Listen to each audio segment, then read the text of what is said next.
Everybody, my name is Robin0928, and happy Free Comic Book Day, everybody! On May 6th this year is Free Comic Book Day, and considering I don't see these much on the internet, let me give you a breakdown of what Free Comic Book Day is and how to celebrate Free Comic Book Day.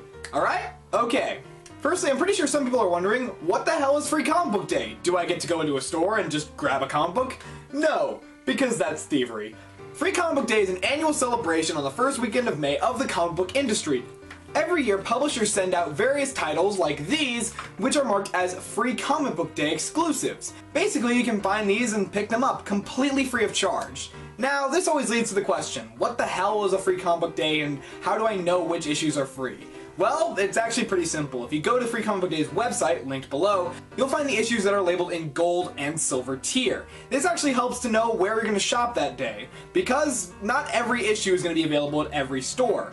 Locally, I have 2 stores that are running Free Comic Book Day, and I know that while every store is going to be carrying all the gold issues, silver issues will be harder to find, so I might have to go to both stores. Now, how do you know what's a Free Comic Book Day issue? Well, of course you can go to the website and learn, but if you don't want to do any prior research, on the top of each issue should say Free Comic Book Day, and that's how you know this is a comic that you can take. So, now that we've basically established what Free Comic Book Day is, what are the rules of Free Comic Book Day? Because the way I'm describing it, it seems like an all-out war. Well, let's go into it. Rule number 1, only take one of each issue. This is a problem I see a lot of times at comic book stores, where people don't understand how a Free Comic Book Day works, and they think they can have multiples of each issue. I understand if you're getting a couple for people who aren't going to be able to attend, or kids, but come on, you don't need 5 of DC Supergirls. Number 2, it's a local comic book shop. Kind of obey the rules of your local shop, and rules of local shops kind of differ from what you're gonna get. But I know the rules at my local shop. If you're gonna go in there, pick something up. It doesn't matter how small, but support your local industry. The comic book shops are dying by the year, and they really could use your support on Free Comic Book Day. Hell, it's what the day is for. So, if you're in there for Free Comic Book Day, make sure you buy at least an issue of something else. Maybe pick up a trade or a collectible if they have one you like. 3, don't be afraid to ask. If you have a question about something, especially if you're a new comic book reader, people will usually be there that can lead you in the right direction.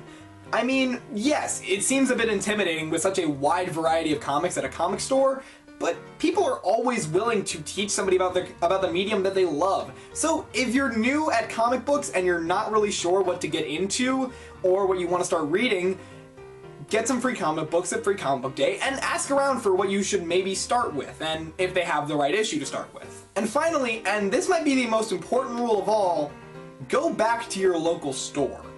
This seems like a no-brainer, but people often don't understand why Free Comic Book Day exists. It doesn't exist so that publishers can put out a free number 1 or just a free issue for people who aren't into comics to read. It's actually pretty important for local stores. Yeah, it's one of the best days of their businesses, and it's a really good time to get into comic books. If you're new at comics, go to Free Comic Book Day, have a great time, but come back to your local store. They could really use the support, and coming there every now and again will help them keep their business afloat. I mean, it's not to say that comic book stores are completely non-profitable, but they could always use another patron. And who knows, maybe you'll find something there at Free Comic Book Day that will inspire you to read more comic books. Either way, my name is Robin0928, and have a wonderful Free Comic Book Day and a great time.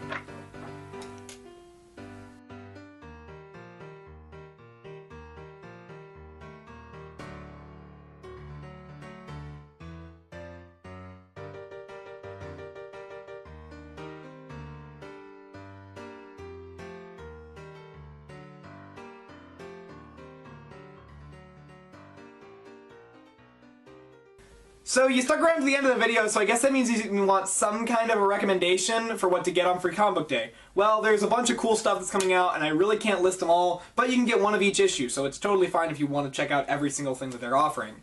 Personally, if you want to pick up something really cool, pick up Justice League Cross Power Rangers. It's a pretty awesome miniseries that I have been enjoying the hell out of. I have the first 3 issues, I'm actually picking up the next 3 issues that are available, so definitely read this. There's also a great Flash Batman crossover going on right now called The Button. If you've ever heard of Watchmen, it's a really good tie-in back to the DC universe from Watchmen.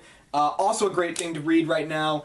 I'm not really familiar with too much Marvel comics currently airing, or currently being released, because I've not been keeping up with them since Civil War II. A lot of the DC Rebirth stuff is really good. There's a bunch of trades that are coming out. If you have ever wanted to get into comics, this is a pretty good time to get into DC at least. IDW is of course putting out My Little Pony comics, which are phenomenal. I have read so many of these comics. I love them. I love them to death. The Rick and Morty comics are also really good, and there's going to be a Rick and Morty free comic book day exclusive, so you might want to check that out. Bob's Burgers, I've been getting into that series. There's a bunch of indie comics depending on where you live. I've not been keeping up with too many indie comics because of my local shop. They carry some, but not too many. The Steven Universe comic series is also fantastic. If you want to read something more, if you want more Steven Universe, that's a pretty good place to start on getting good Steven Universe. There's a bunch of stuff out there. I'm trying to think of some good recommendations that for great series that you should definitely check out. Probably the best place to start for some of these series are trade. Trade paperbacks are going to run you about 12 to 20 bucks, and they're really good for reading an entire story rather than having to buy each individual issue. I'm not buying the trade for Justice League Cross Power Rangers because I don't know when it's coming out, so I'm actually buying the individual issues for that. Of course, keep in mind your numbering. Look up what you're going to get beforehand. If you're looking for the last story arc to a comic series, that might be the best place to start, is to look up those numbers if there's not a trade paperback available. So yeah, my best recommendations would be Justice League Cross Power Rangers, Flash Batman the Button, DC Rebirth in general, My Little Pony, any really of the arcs. There's also a huge selection of omnibuses and Friends Forever, which are just one-shots, so if you really want to pick up just one issue, maybe pick up a My Little Pony Friends Forever issue. The Steven Universe comic series is great. Rick and Morty has some amazing comics coming out every month. So yeah, there's a bunch of good stuff that you want to check out. So there's my recommendation list, as well as a bit of free comic book day information. So thanks for watching the video, guys. Peace out.